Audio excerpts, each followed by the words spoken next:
Olá, chegamos agora à última parte da redação, quando dividimos o texto em introdução, desenvolvimento e conclusão. Então, nesse momento, essa nossa conversa de professor para professor e depois sua com o seu aluno, nós estamos no arremate, na parte final. E essa parte final eu já chamo a atenção. A qual aspecto? A conclusão da redação do Enem, e isso sem nenhum medo de dizer, ela se torna importante. Por quê? Porque, de alguma forma, ela pode valer sozinha 200 pontos. Como ela pode valer 200 pontos? Ora, a conclusão que você vai ensinar o seu aluno a fazer, ela precisa apresentar determinados elementos, por exemplo, o agente, a ação, os meios. E é claro, se você não fizer isso direito, se o aluno não desenvolver isso direito também, não consegue fechar a competência. Se conseguimos fazer isso para o nosso aluno, dar a ele uma boa noção de como é uma conclusão, de como é uma intervenção na realidade, ensinar para ele as partes que a conclusão precisa ter e ele aprender a fazer isso, porque, de novo, nós estamos num caso de treinar. Ora, redação é treino, mas eu já lhe digo, a parte que mais precisa ser treinada é exatamente a conclusão. Ora, quanto mais ele treina esse modelo efetivo, quanto mais ele treina a forma de encerrar o texto, ganhando consciência do ato de escrever, para depois produzir sozinho, primeiro, sendo ensinado por você, treinado com orientação. Então, esse aluno precisa mesmo pegar esse último parágrafo, compreendê-lo e praticá-lo efetivamente, com afinco mesmo, identificando as partes, tentando fazer com que a solução seja cada vez melhor e, lhe digo, inclusive cada vez mais sintética. Por quê? Porque muitos alunos acabam fazendo uma conclusão maior do que a introdução, maior do que os parágrafos do meio. Por que isso acontece? Isso acontece quando não se treina a conclusão. Por quê? Porque é preciso fazer um detalhamento, é preciso explicar lá certas coisas. E se esse aluno se demora demais, lá está a conclusão com 12 linhas, 15, e não é para ser assim. Ora, se a discussão já houve, então eu não tenho mais que estar discutindo lá na conclusão. Já está encerrado. Essa é que é a verdade. Então, treinar a conclusão, aprender a fazê-la e, principalmente, praticar mais esse último parágrafo pode levar a 200 pontos efetivamente ali naquelas últimas linhas. Ora, digamos que no cômputo geral o seu aluno já estivesse com 500. 500, que não é uma nota boa. Mas se ele fizer, por exemplo, esse último parágrafo bem, a nota dele pode ir para 700. É claro, um tipo de analogia que eu estou fazendo aqui, mas bastante pertinente. Bastante pertinente. Se você somar notas mínimas como 80, 120, 80 e 120, nesses 4 quesitos iniciais, você pode ter isso mesmo. E o final, de alguma maneira, salvar essa nota já obtida e levar o aluno para 700. Então, foi só uma ilustração, mas para percebermos como a conclusão é importante e como devemos melhorar isso no nosso aluno o tempo todo. Vou falar agora, claro, com você sobre o ato de concluir, não é? Nós chamamos de conclusão, por exemplo, no texto dissertativo, nós chamamos o final, a intervenção, a solução do problema, isso é a conclusão.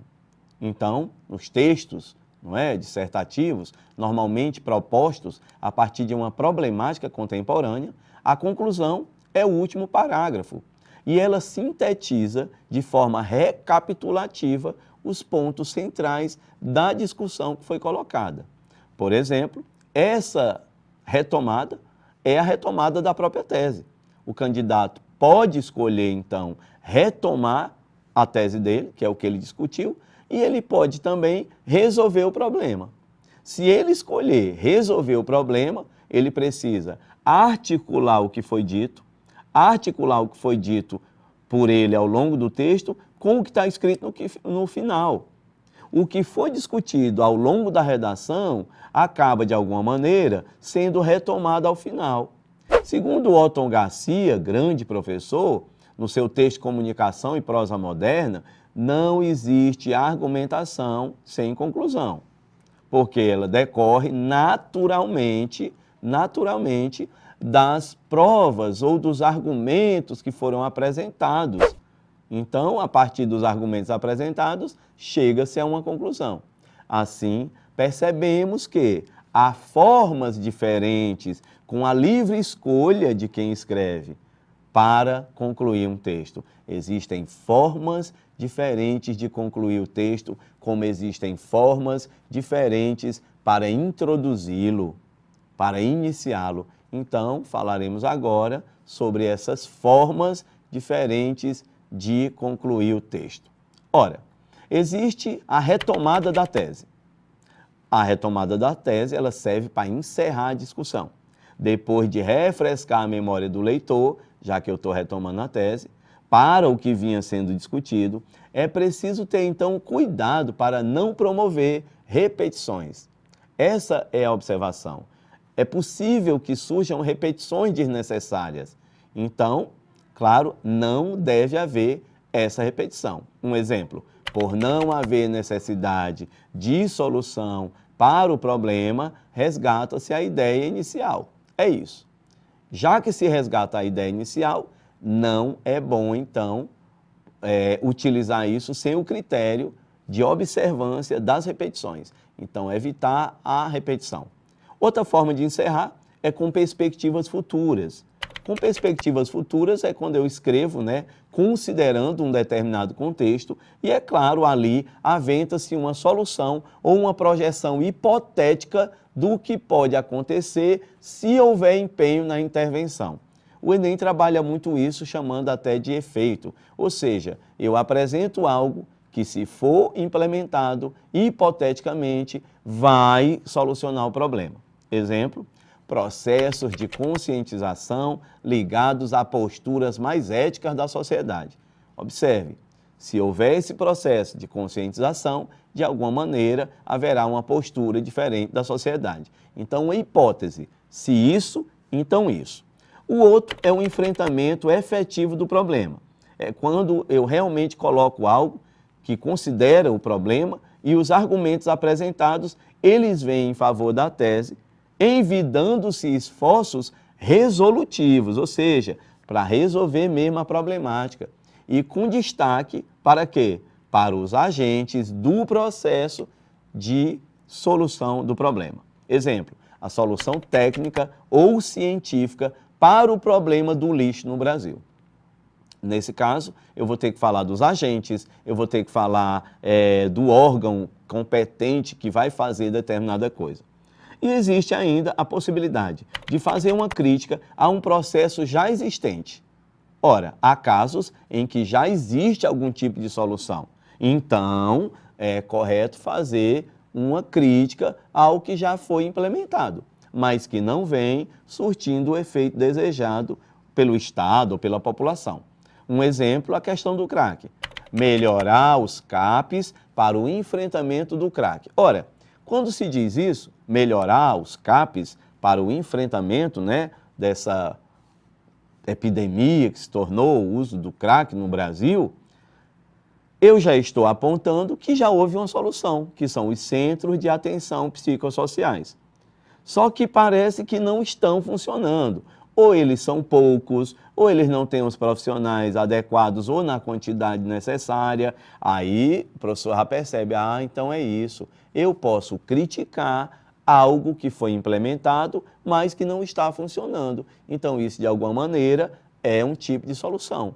Então eu peço o quê? O reaparelhamento dos CAPs, alguns estão em condições degradantes, a contratação de mais profissionais para esses centros.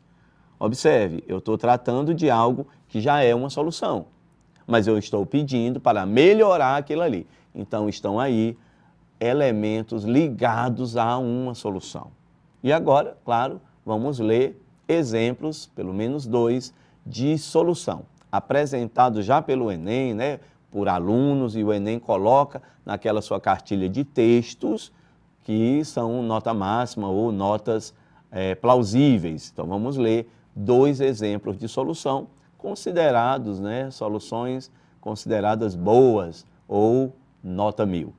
Exemplo 1. Por tudo isso, é imprescindível que todos os segmentos sociais unam-se em prol do combate à intolerância religiosa no Brasil. Assim, cumpre ao governo efetivar de maneira mais plena as leis existentes. Ademais, cabe às escolas e às famílias educarem as crianças para que, desde cedo, aprendam que têm o direito de seguir suas escolhas, mas que devem ser tolerantes e respeitar as crenças do outro. Afinal, como disse Nelson Mandela, a educação é a arma mais poderosa para mudar o mundo. Dessa forma, assim, com a desintegração de um átomo, tornou-se simples na atualidade, preconceitos poderão ser quebrados. Observemos nesta solução 1 que, já havendo uma coesão, isso é importante, o último parágrafo precisa estar amarrado aos outros, conectado aos outros, percebe-se que uma solução aqui é pedida, é colocada a partir de um agente, que é o governo, em parceria com a escola. Esse governo precisa implementar uma nova conduta para a sociedade, desde esse momento inicial, que é o da escola. Para quê? Para conscientizar as pessoas sobre o respeito ao outro, que todo mundo é livre para escolher, tem isso aqui, mas que deve ser tolerante, respeitar a escolha do outro. E isso vai, claro, ao longo dos tempos, permitir que haja essa tolerância, esse respeito mútuo em relação ao credo, né? A escolha de um credo no Brasil. E é claro, no final, a pessoa ainda reforça com o pensamento do Nelson Mandela e reforça de novo, já que traz lá do início a questão do átomo, que é mais fácil quebrar um átomo do que um preconceito. Frase lá do Albert Einstein, que estava no começo da redação, com certeza, e essa pessoa traz ao final, fazendo aí esse fechamento adequado, né, já que eu tratei dessa ideia do átomo no início, trazê-la ao final é de bom grado, é de bom tom e ajuda a fazer um texto que tem ou que deixa aquela sensação de que tudo foi discutido. Então, observando essa solução 1, nós temos aí o agente, não é? O agente, que é quem deve fazer algo, a ação, que é o que deve ser feito, e com um traço leve, não muito detalhado, de como se deve fazer. E é claro, aí temos uma solução que pode ser executada. Então a solução boa, ela é exequível, ela pode acontecer, ela é respeitosa e ela é detalhada. Vamos guardando logo essas 3 palavras, né? Exequível, que pode ser feita, respeitosa, então ela não diz respeito aos direitos humanos, por exemplo, direitos individuais, não é? E ela, claro, além de exequível, respeitosa, ela é detalhada nas suas partes. Vamos à leitura de um segundo exemplo de solução. Exemplo 2. Portanto, atitudes para a reversão da problemática supracitada são necessárias. Para isso, a escola, com seu poder transformador, deve disponibilizar a educação tecnológica por meio de aulas de filosofia e de sociologia. as quais devem dar enfoque às problemáticas relacionadas aos meios de comunicação e às redes sociais, impulsionando a criação de senso crítico, com o fito de que cada indivíduo não permita o controle de suas preferências por empresas cibernéticas. Ademais, o poder público, demonstrando a coragem referida por Goethe, deve punir corretamente empresas que venderem dados de seus usuários, mediante aumento de penas e de multas, para que esse processo seja coibido. Comentando esse segundo, observa-se que ele é, com certeza, mais efetivo, mais pleno, melhor que o primeiro. Por quê? Porque o detalhamento foi perfeito. Ou seja, dá para perceber cada parte da conclusão. A pessoa que escreveu esse segundo, que é sobre o tema de domínio, manipulação do cidadão, graças aos dados obtidos na internet, essa pessoa pede que a escola, de alguma maneira, já ensine isso. Essa ética, esse domínio, por exemplo, dos dados das pessoas, é algo errado, e que isso seja ensinado através de aulas de sociologia, de filosofia. Então, essa compreensão da ética, mesmo lá na escola, nessa fase inicial, vai ser muito útil para que a própria pessoa, que no caso o seu aluno, não queira, de alguma forma, interferir no domínio dos dados alheios. Depois, coloca aqui, claro, o dever do Estado, o dever do governo, de fiscalizar, de punir as pessoas que fazem isso, no caso, as empresas. Então, aqui eu tenho os agentes, a escola, o Estado, eu tenho a ação, ensinar ética, punir, fiscalizar, não é? E eu tenho o detalhamento de como isso vai ser feito. E deve ser feito, veja, deve ser feito algo, e aí diz como isso deve ser feito.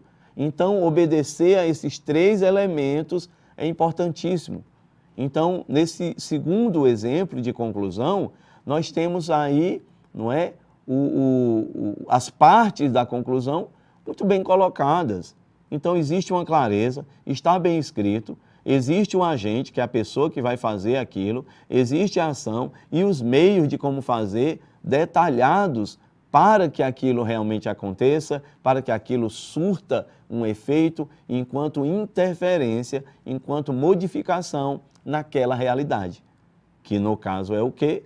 O domínio ou a manipulação dos dados das pessoas na internet, servindo de alguma maneira para a manipulação das preferências, dos gostos e assim vai.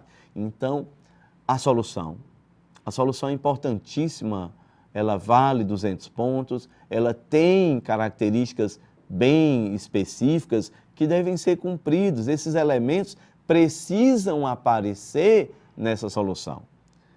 Ora, se o seu aluno não deixa o último parágrafo conectado com o penúltimo, então ele já comete erro de coesão. Se esse seu aluno não retoma o assunto, ou seja, o tema, aquilo que ele defende, a tese, se ele não retoma o assunto no último parágrafo, então ele não articulou o final com a discussão que foi desenvolvida ali desde o primeiro parágrafo. Então ele perde ponto. E se ele não apresenta essa solução, ele perde muito mais pontos ainda, porque precisa ter uma solução. É necessária, é uma exigência que tenha essa solução. O Enem corrige assim, ou tem a solução ou não tem. Quando tem, que ela seja respeitosa, exequível e detalhada. Por enquanto, a nossa palavra aqui é esse detalhamento. O que é esse detalhamento? É apresentar os agentes ou o agente. E pode ser só um? Pode. Pode ser só uma pessoa, só uma intervenção. O agente que vai fazer determinada ação. Então, eu preciso dizer quem vai fazer, eu preciso dizer o que será feito, que é a ação, e eu preciso ainda detalhar de que maneira aquilo ali vai ser conseguido, de que forma aquilo ali vai ser implementado. Então, é isso a solução. E a você, professor, eu deixo então essa advertência, Essa advertência, de que maneira, de que maneira vamos fazer essa solução, de que forma isso é feito e, é claro, né, pensando em como solucionar, o aluno passa a perceber o seu texto na totalidade, na entrada no tema, na tese que ele vai postular, nos argumentos que ele colocou, e todos coesos, e agora na solução que ele propõe. Então é dessa maneira que se deve conduzir a solução na redação do Enem.